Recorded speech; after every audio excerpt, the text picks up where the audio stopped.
Alam mo bang may mga artista sa Pilipinas na ang relo mas mahal pa sa buong bahay mo? Yung isang artista nga yung relo niya, ang presyo 46 million pesos. Grabe, 'di ba? Kung iniisip mo ng luxury na ang Rolex, wait until you see the watches on this list. Tara, simulan na natin. Ito ang top 10 na pinakamahal na relo ng mga artista at celebrities. Number 10, ako si Doggy. Ang kanyang relo, Rolex Oyster Perpetual 41. Ang Mobile Legends streamer at content creator na si Doggy, nakipag-coin flip pa sa binilhan niya ng relo at kung manalo siya, mas mura niyang mabibili ang relo at kung mas manalo naman yung may-ari, mas mataas ang presyo. Guess what kung sinong nanalo? Yung may-ari na si Paring Hai. Ang inilabas niyang pera nung binili niya ang kanyang Rolex watch ay 555,000 pesos. Wow. Number 9, Alden Richards. Ang kanyang relo, Rolex Cosmograph Daytona 116,500. Watches are timeless. Yan ang sabi ni Alden. Kaya hindi lang ito basta accessory kundi investment na pangmatagalan. Mahilig na si Alden Richards sa luxury watches simula pa nung high school siya. Kaya may sarili na siyang collection ngayon. Yung isa nga niyang relong ito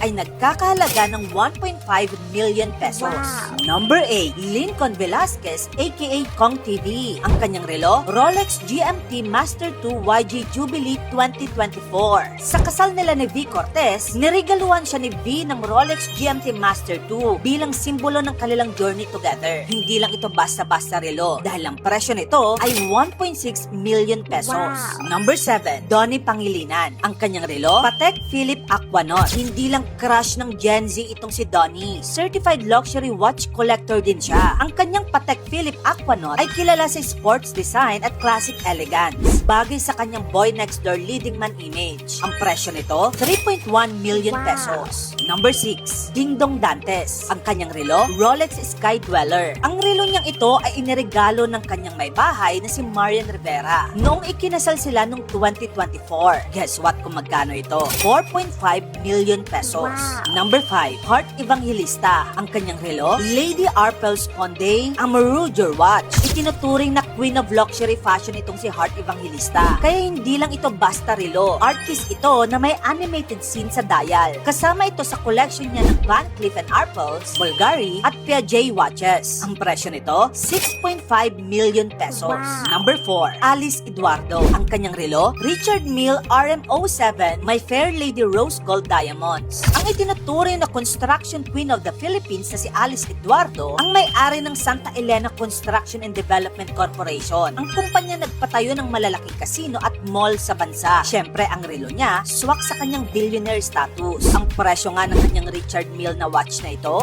15.9 million pesos. Wow. Number 3, Manny Pacquiao. Ang kanyang relo, Rolex Rainbow Daytona. Pag sinabing big time, si Pacman ang isa sa pinakasimbolo ng tagumpay. Kaya hindi na nakakagulat na may limited edition siya ng Rolex Daytona Rainbow na may 11 Baccarat rainbow colored sapphire. Ang presyo nito, 24.9 million Wow. pesos. Number 2, Casey Concepcion. Ang kanyang relo, Lady Nuit Day Papillons from Van Cleef & Arpels.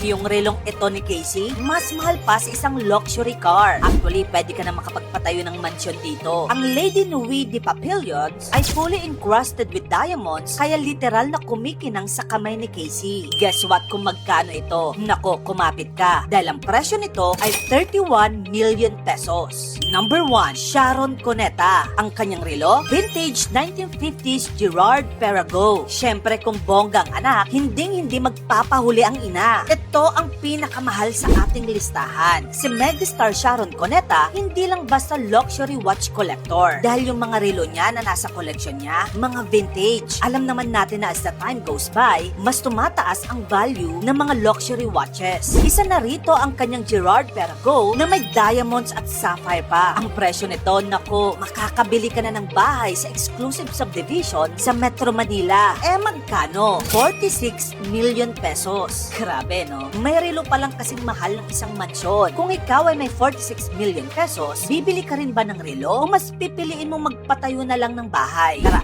usapan natin yan sa comment section.